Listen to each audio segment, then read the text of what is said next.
ಸಂಸತ್ನಲ್ಲಿ smoke bomb ಸಿಡಿಸಿದ ಪ್ರಕರಣಕ್ಕೆ ಸಂಬಂಧಪಟ್ಟಂತೆ ಘಟನೆ ನಡೆದ ಬಳಿಕ ಮೊದಲ ಬಾರಿಗೆ ಪ್ರತಾಪ್ ಸಿಂಹ ಪ್ರತಿಕ್ರಿಯೆ ಕೊಟ್ಟಿದ್ದಾರೆ. ಮೌನ ಮುರಿದಿದ್ದಾರೆ ಪ್ರತಾಪ್ ಸಿಂಹ. ಕೈಗೆ ಸಿಕ್ಕಿರಲಿಲ್ಲ, ಕಣ್ಣಿಗೆ ಕಾಣಿಸ್ತಿರ್ಲಿಲ್ಲ, ಡೆಲ್ಲಿಲಿದ್ರೂ ಕೂಡ ಕಲಾಪಕ್ಕೆ ಬಂದಿರಲಿಲ್ಲ, ಮೈಸೂರಿಗೆ ಬಂದರೂ ಕೂಡ ಹೊರಗಡೆ ಬಂದಿರಲಿಲ್ಲ.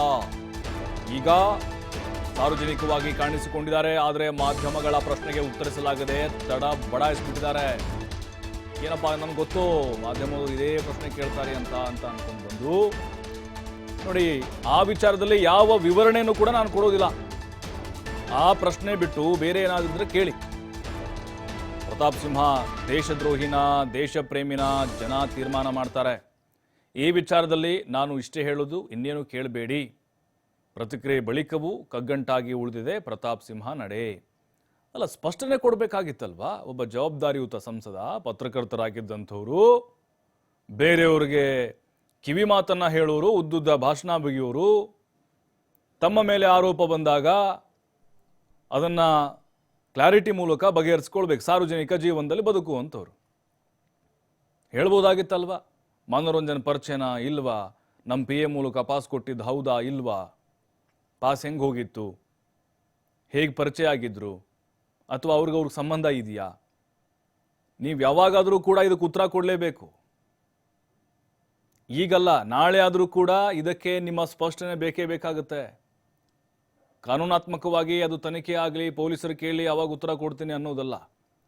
ಸಾರ್ವಜನಿಕರು ಕೇಳ್ತಿದ್ದಾರೆ, ಇಡೀ ರಾಜ್ಯ ಪ್ರಶ್ನೆ ಮಾಡ್ತಿದೆ. ಕೇವಲ ಕಾಂಗ್ರೆಸ್ನವರು ಪ್ರತಿಭಟನೆ ಮಾಡಿದ್ರು, ಪ್ರತಿಪಕ್ಷದವರು ಕೇಳಿದ್ರು ಅನ್ನುವಂಥ ಕಾರಣಕ್ಕೆ ಉತ್ತರ ಕೊಡೋದಲ್ಲ. ನಿಮ್ಮ ಕ್ಷೇತ್ರದ ಜನ ಕೂಡ ಪ್ರಶ್ನೆ ಮಾಡ್ತಾ ಇದ್ದಾರೆ. ದೇಶ ದ್ರೋಹಿನ ಅಥವಾ ದೇಶ ಪ್ರೇಮಿನ ಅನ್ನೋದು ಜನ ತೀರ್ಮಾನ ಮಾಡ್ತಾರೆ. ಹೌದು, ನೀವು ಹೇಳ್ದಂಗೆ ಜನನೇ ನಿರ್ಧಾರ ಮಾಡೋದು ಸೋಲು ಗೆಲುವಿನ ಲೆಕ್ಕಾಚಾರ. ಆದರೆ ನಿಮ್ಮ ಮೇಲೆ ದೊಡ್ಡ ಆರೋಪ ಬಂದಿದೆ. ದೇಶಾದ್ಯಂತ ನಿಮ್ಮ ಬಗ್ಗೆನೇ ಎಲ್ಲ ಮಾತಾಡ್ಕೊಳ್ತಿದ್ದಾರೆ. ಅದರಲ್ಲೂ ನಿಮ್ಮ ಸರ್ಕಾರ ಆಡಳಿತದಲ್ಲಿದೆ. ಈಗ ಅದೇ ಬೇರೆ ವಿಪಕ್ಷಗಳ ಸಂಸದರಿಂದ ಪಾಸ್ ಹೋಗಿದ್ರೆ ಬಿಡ್ತಾ ಇದ್ರಾ? ನೀವು ದೊಡ್ಡ ಮಟ್ಟದ ಹೋರಾಟವನ್ನು ಮಾಡ್ತಾ ಇದ್ರಿ. ಸಹಜವಾಗಿ ಪ್ರತಿಪಕ್ಷಗಳು ಪ್ರತಿಭಟನೆ ಮಾಡಿದ್ದಾವೆ. ಆದರೆ ಉತ್ತರ ಕೊಡಬೇಕಾಗದಂತೂ ನಿಮ್ಮ ಜವಾಬ್ದಾರಿ. ಅದು ಏನಾಗಿತ್ತು ಹಾಗಾದರೆ? ಅವತ್ತು ಪಾಸ್ ಯಾವಾಗ ನೀವು ಕೊಟ್ಟಿದ್ರಿ? ಮನೋರಂಜನೆ ನಿಮಗೆ ಪರಿಚಯಿಸ್ತಾನ? ಇವೆಲ್ಲ ಹಾಗೆ ಪ್ರಶ್ನೆಗಳಾಗಿ ಉಳಿದಿದೆ. ನಿಮ್ಮ ನಡೆ ಇನ್ನೂ ನಿಗೂಢ ಆಗಿದೆ.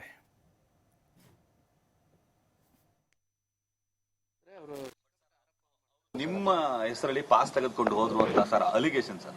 ನನಗೆ ವಿಚಾರ ಹೇಳಿದ್ನಲ್ವಾ, ಪ್ರತಾಪ್ ಸಿಂಹ ದೇಶ ಪ್ರೇಮಿನೋ, ದೇಶಭಕ್ತನೋ, ರಾಷ್ಟ್ರವಾದಿನೋ ಅನ್ನೋದನ್ನ ನನ್ನ ಓದುಗರು, ಬೆಟ್ಟದಲ್ಲಿರುವಂಥ ತಾಯಿ ಚಾಮುಂಡಿ, ಕಾವೇರಿ ತಾಯಿ, ಮೈಸೂರು ಕೊಡಗಿನ ಜನ, ಓದುಗ ಅಭಿಮಾನಿಗಳು, ಅವ್ರಿಗೆ ಗೊತ್ತಿದೆ.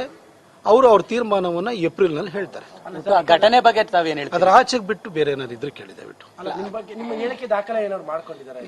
ಅದು ಆಚೆಗೆ ಏನಾದ್ರೂ ಇದ್ರೆ ಕೇಳಿ. ಇಲ್ಲ ನಾನು ಕೊಡಗಿಗೆ ಹೋಗ್ಬೇಕು, ನಾ ಹೊಡ್ತೀನಿ. ಮತ್ತಷ್ಟು ಮಾಹಿತಿ ಪುನೀತ್ ನೀಡ್ತಾರೆ. ಪುನೀತ್ ಒಬ್ಬ ಜವಾಬ್ದಾರಿಯುತ ಸಂಸದ, ಪತ್ರಕರ್ತರಾಗಿದ್ದಂಥವ್ರು, ವಿರೋಧ ಪಕ್ಷಗಳಿಗಲ್ಲದೆ ಇದ್ರೂ ಸಾರ್ವಜನಿಕರಿಗಾದರೂ ಉತ್ತರ ಕೊಡಬೇಕಾಗಿತ್ತವರು. ಮುಂದೆ ಆದರೂ ಉತ್ತರ ಕೊಡಲೇಬೇಕು. ಆದರೆ ಈ ರೀತಿ ನಯವಾಗಿ ತಿರಸ್ಕಾರ ಮಾಡಿದ್ದು ಇದೆಷ್ಟರ ಮಟ್ಟಿಗೆ ಸರಿ? ಹಾಗಾದರೆ ಅವ್ರ ಮೇಲಿನ ಆರೋಪ ಹಾಗಾದರೆ ಈ ಹಿಂದೆ ಸರದಂಗೆ ಆಯ್ತಾ, ಅಥವಾ ಅವ್ರ ಮೇಲಿನ ಆರೋಪ ಸುಳ್ಳು ಅನ್ನೋಂಗೆ ಆಯ್ತಾ? ಇನ್ನೂ ಪ್ರಶ್ನೆಯಾಗೆ ಉಳಿತಾ ಅಂತ ಇನ್ನೂ ಕಗ್ಗಂಟಾಗೆ? ಖಂಡಿತವಾಗಿ ಪ್ರಭು. ಯಾಕೆಂತ ಹೇಳಿದ್ರೆ, ಪ್ರಮುಖವಾಗಿ ಪ್ರತಾಪ್ ಸಿಂಹ ಅವರು ಅಂದ ತಕ್ಷಣ ಯಾವ್ದಾದ್ರು ಒಂದು ಪ್ರತಿಕ್ರಿಯೆ ಕೊಡ್ಲಿಕ್ಕೆ ಯಾವಾಗ್ಲೂ ಕೂಡ ಒಂದು ಹೆಜ್ಜೆ ಮುಂದೆ ಇರ್ತಾರೆ.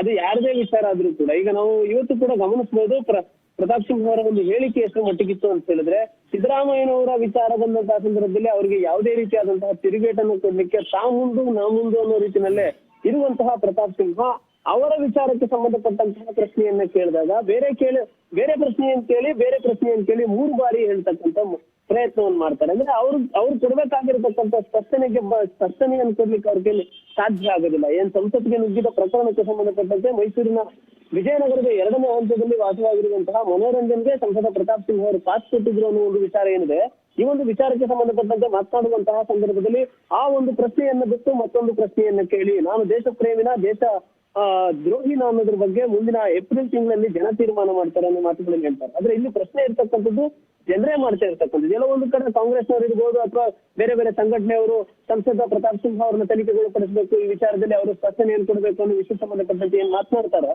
ಅವರಿಗೆ ಪ್ರತಿಕ್ರಿಯೆಯನ್ನು ಕೊಡಬೇಕಾದ ಅವಶ್ಯಕತೆ ಇಲ್ಲ. ಆದ್ರೆ ಜನಸಾಮಾನ್ಯರಿಗೆ ಪ್ರತಿಕ್ರಿಯೆಯನ್ನು ಕೊಡಬೇಕಾದಂತಹ ಅವಶ್ಯಕತೆ ಇರುತ್ತೆ, ಇದಕ್ಕೆ ಸ್ಪಷ್ಟನೆಯನ್ನು ಕೊಡತಕ್ಕಂತ ಅವಶ್ಯಕತೆ ಇರುತ್ತೆ. ಆದ್ರೆ ಇದರಲ್ಲಿ ಪ್ರತಾಪ್ ಸಿಂಹ ಅವರು ಹಿಂದೇಟ್ ಹಾಕಿದ್ದಾರೆ ಅನ್ನೋದು ಸ್ಪಷ್ಟವಾಗಿ ಕಂಡು ಬರುತ್ತೆ. ಸಂಸತ್ ದಾಳಿಗೆ ಸಂಬಂಧಪಟ್ಟಂತಹ ಪ್ರಶ್ನೆಯನ್ನು ಕೇಳುತ್ತಿದ್ದಂತೆಯೇ ಅವರು ಆ ಉತ್ತರವನ್ನು ಕೊಡ್ಲಿಕ್ಕೆ ತೆಂಕಾಡುವಂತಹ ಒಂದು ಪ್ರಯತ್ನ ಮುಂದಾಗ್ತಾರೆ. ಜೊತೆಗೆ ಪಾಸ್ ನೀಡಿರುವ ಬಗ್ಗೆ ಯಾವುದೇ ರೀತಿಯಲ್ಲೂ ಕೂಡ ಸ್ಪಷ್ಟನೆಯನ್ನು ಕೊಡ್ಲಿಕ್ಕೆ ಅವರು ಮುಂದಾಗುವುದಿಲ್ಲ, ಹಿಂದೇಟನ್ನ ಹಾಕ್ತಾರೆ. ಇನ್ನು ಘಟನೆ ಬಗ್ಗೆ ಅಭಿಪ್ರಾಯ ವ್ಯಕ್ತಪಡಿಸಲಿಕ್ಕೆ ಆರೋಪಿ ಮನೋರಂಜನ್ ಪರಿಚಯ ಇರ್ಬೋದು, ವಿರೋಧ ಪಕ್ಷಗಳ ಟೀಕೆ ಇರ್ಬೋದು, ಯಾವ ಪ್ರಶ್ನೆಗಳಿಗೂ ಕೂಡ ಪ್ರತಾಪ್ ಸಿಂಹ ಪ್ರಶ್ನೆ ಉತ್ತರವನ್ನು ಕೊಡುವಂತ ಪ್ರಯತ್ನವನ್ನು ಮಾಡೋದಿಲ್ಲ. ಜೊತೆಗೆ ಬೇರೆ ಪ್ರಶ್ನೆಗಳಿದ್ರೆ ಕೇಳಿ ಆ ಒಂದು ವಿಚಾರವನ್ನ ಬಿಟ್ಟು ಅನ್ನೋ ಮಾತುಗಳನ್ನು ಹೇಳ್ತಾರೆ. ಅಂದ್ರೆ ಇದರಲ್ಲಿ ಇವ್ರಿಗೆ ಯಾವ ಕಾರಣಕ್ಕಾಗಿ ಇವರು ಈ ಒಂದು ಪ್ರಶ್ನೆಗಳಿಗೆ ಉತ್ತರವನ್ನು ಕೊಡ್ಲಿಕ್ಕೆ ಸಾಧ್ಯ ಆಗ್ತಾ ಇಲ್ಲ. ಕೇವಲ ರಾಜಕೀಯ ವಿಚಾರಕ್ಕೆ ಸಂಬಂಧಪಟ್ಟಂದ್ರೆ ಏನು ಮೈಸೂರು ಬೆಂಗಳೂರು ಹೈವೇ ವಿಚಾರ ಇರ್ಬೋದು, ಏರ್ಪೋರ್ಟ್ ವಿಚಾರ ಇರ್ಬೋದು, ಈ ಕೆಲವು ವಿಚಾರಗಳಿಗೆ ಮಾತ್ರ ಯಾವಾಗ್ಲೂ ಕೂಡ ಮುಂದೆ ಬಂದು ಉತ್ತರವನ್ನು ಕೊಡ್ತಕ್ಕಂಥ ಪ್ರತಾಪ್ ಸಿಂಹ ಈ ಒಂದು ಸಂಸತ್ ದಾಳಿಯ ವಿಚಾರಕ್ಕೆ ಸಂಬಂಧಪಟ್ಟಂತಹ ಸಂದರ್ಭದಲ್ಲಿ ಬೇರೆ ಪ್ರಶ್ನೆಗಳನ್ನ ಕೇಳಿ ಈ ಒಂದು ಪ್ರಶ್ನೆಗೆ ನಾನು ಉತ್ತರ ಕೊಡ್ಲಿಕ್ಕೆ ತಯಾರಿಲ್ಲ ಅನ್ನೋ ರೀತಿಯಲ್ಲಿ ಮಾತನಾಡ್ತಾರೆ.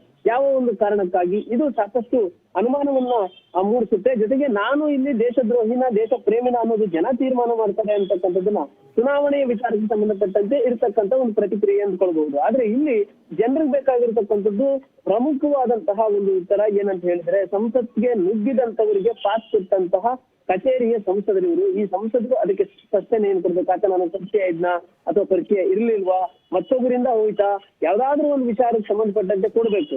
ಇದಾವುದನ್ನು ಕೊಡದೇ ಇರುವಂತಹ ಅವರಿಗೆ ಸಂಬಂಧಪಟ್ಟಂತಹ ಪ್ರಶ್ನೆಗಳನ್ನು ಕೇಳಿದ್ರೆ ಮೌನ ವಹಿಸ್ತಕ್ಕಂಥದ್ದು, ಆ ರೀತಿಯ ಉತ್ತರವನ್ನು ಕೊಡ್ತಕ್ಕಂಥ ಕೆಲಸವನ್ನು ಮಾಡ್ತಾರೆ. ಅದೇ ಬೇರೆಯವರಿಗೆ ಸಂಬಂಧಪಟ್ಟಂತಹ ವಿಚಾರಕ್ಕೆ ಪ್ರತಿಕ್ರಿಯೆಗೆ ಮಾತ್ರ ನಾ ಮುಂದು ಅಂತ ನಿಂತಿರ್ತಾರೆ. ಈ ಒಂದು ಹೇಳಿಕೆ ಸಾಕಷ್ಟು ಅನುಮಾನವನ್ನು ಮೂಡಿಸಿದೆ, ಜೊತೆಗೆ ಗೊಂದಲಕ್ಕೂ ಕೂಡ ಕಾರಣವಾಗಿದೆ. ಥ್ಯಾಂಕ್ ಯು ಪುನೀತ್ ಮಾಹಿತಿಗಾಗಿ.